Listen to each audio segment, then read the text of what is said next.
రమేష్, ఇంకా నీకు బుద్ధి రాలేదా? ఈ భగవంతుడు ముగ్గురు బాగుపడదాం అనుకుంటున్నావా? నాకు సెంటిమెంట్స్ లేవు, నాకు డబ్బే ముఖ్యం. రమేష్, వాళ్ళు మనకు రక్తం పచ్చకపోయినా ఆకలితో ఉన్న మనకి అన్నం పెట్టారా? దిక్కులేని మనం వాళ్ళ నీడలో తలదాచుకున్నావురా. ఆ విశ్వాసంతో వాళ్ళకు మెలు చేయకపోయినా పర్వాలేదు, ద్రోహం మాత్రం చేయకూడదు. అదరా. నేను రాను. జీవం లేని ఈ బొమ్మను అమ్ముతాను. ఆ డబ్బుతో నేను కన్న కళల ప్రపంచంలో కలర్ఫుల్ గా బతుకుతాను. రోజుకు 4 సార్లు తింటాను. పూటకు 3 డ్రెస్సులు మారుస్తాను. డన్లప్ పరుపుల మీద డబ్బు పరుచుకుని సుఖంగా నిద్రపోతాను. ఎక్కడ? రైల్వే ప్లాట్ఫామ్ మీదనా, ఫుట్పాత్ మీదనా? నీకెక్కడా సుఖంగా నిద్ర పట్టదురా. ఆ డబ్బుతో ఆకలేసిన అన్నం తినలేవు, దాహం వేసిన నీళ్లు తాగలేవు. చివరికి ఆ డబ్బు నీకు ఉపయోగపడేది ఒక్క విషం కొనుక్కుని చవడానికి రా. నీ తత్వాలు వింటూ కూర్చోడానికి సంచి తగిలించుకుని స్కూల్కి వెళ్లే కుర్రాన్ని కాదు. ఈ రోజుతో నీకు నాకు గుడ్ బై. వెళ్ళరా. వెళ్ళి ఏం సాధిస్తావో నేను చూస్తాను. పాపం చేసిన వాళ్ళు ఎక్కడో ఉన్న నరకానికి వెళ్ళి శిక్ష అనుభవిస్తారు అంటారు. అది తప్పు. చచ్చేలోపే క్షణం క్షణం ఇక్కడే ఈ భూమి మీదే కుళ్ళి కుళ్ళి నరకం అనుభవించొస్తాను. ఆగతే నీకు పడుతుంది. నువ్వు కుక్క చావు చస్తావు. ఒరే రమేష్, నువ్వు చచ్చిన రోజు నీ శవాన్ని మోయడానికి తగలెట్టడానికి మనుషులు కూడా దొరకరురా. ఇది నా శాపంరా, ఇది నా శాపంరా. బుల్షిట్. ఏంటి నువ్వు చెప్పించేది? నాకు జరిగేది చూస్తాను, అది చూస్తాను.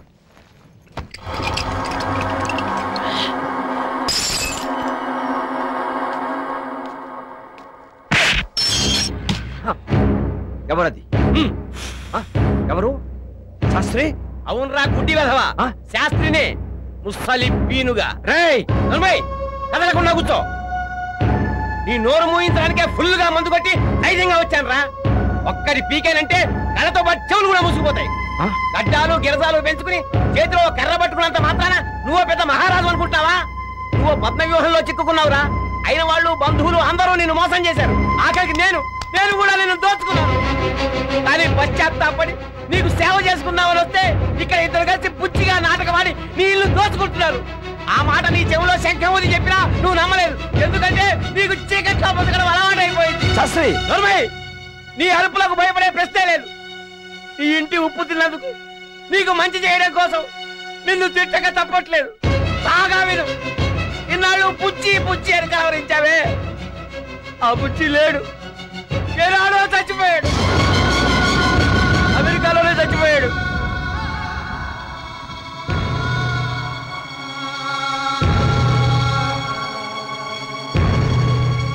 చచ్చిపోయాడా? అవును రాజావారు, ఈ విషయం నాకు నిన్ననే తెలిసింది. ఈ నిజాన్ని మీ ముందు చెప్పే ధైర్యం లేకనే తాగొచ్చారు. దేవుళ్ళ లాంటి మిమ్మల్ని నోటికొచ్చినట్టు తిట్టారు. నన్ను క్షమించండి. మీ మనవడు వ్యసనాలకి బానిసై చెడు తిరుగుళ్ళు తిరిగి ఆరోగ్యం చెడిపోయి ఎప్పుడో చచ్చిపోయాడు. వాళ్ళ బుద్ధి లేదండి. దేవుడి దగ్గరికి వెళ్ళిపోయాడు. దేవుడి దగ్గరికి వెళ్ళిపోయాడు.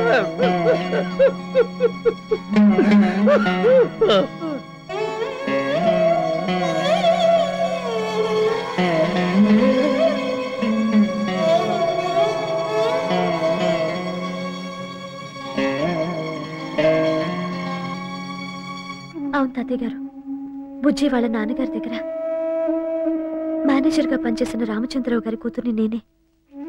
బుజ్జి దురలవాట్లోంచి బయటపడితే నన్నిచ్చి పెళ్లి చేయాలని మా నాన్నగారు ఎంతో ఆశపడ్డారు. కానీ ఆ అలవాట్లే బుజ్జి ప్రాణం తీసే సమయం చూసి ఈ విషయం మీకు చెప్పమని నాన్నగారే నన్ను ఇక్కడికి పంపించారు. నేను ఇక్కడికి వచ్చేసరికి బుజ్జి పేరుతో 2 నాటకం ఆడుతున్నారు. అది నిజం అనుకొని మీరు సంతోషంగా ఉన్నారు. ఆనందం చెడగొట్టలేక నేను నిజం చెప్పలేదు. సారీ.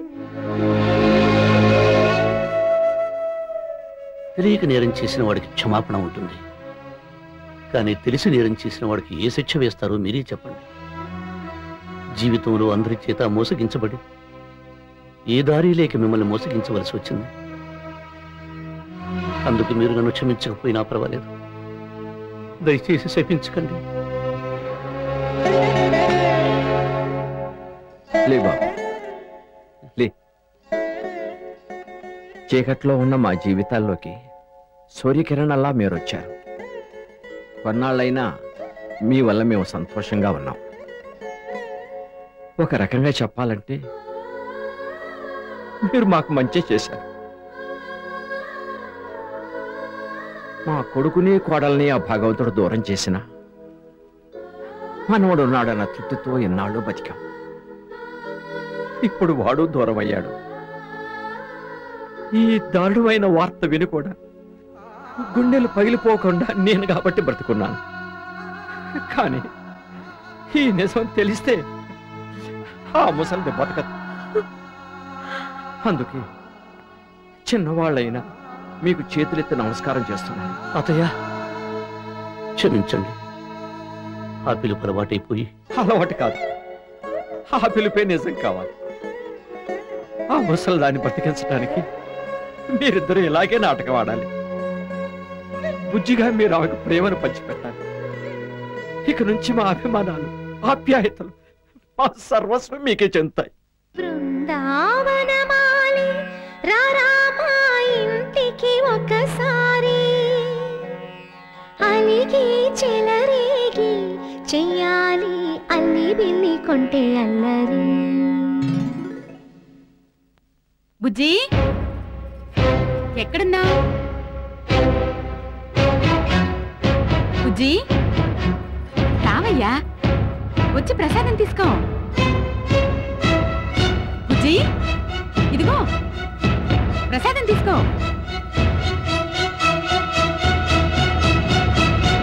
ఎక్కడున్నా?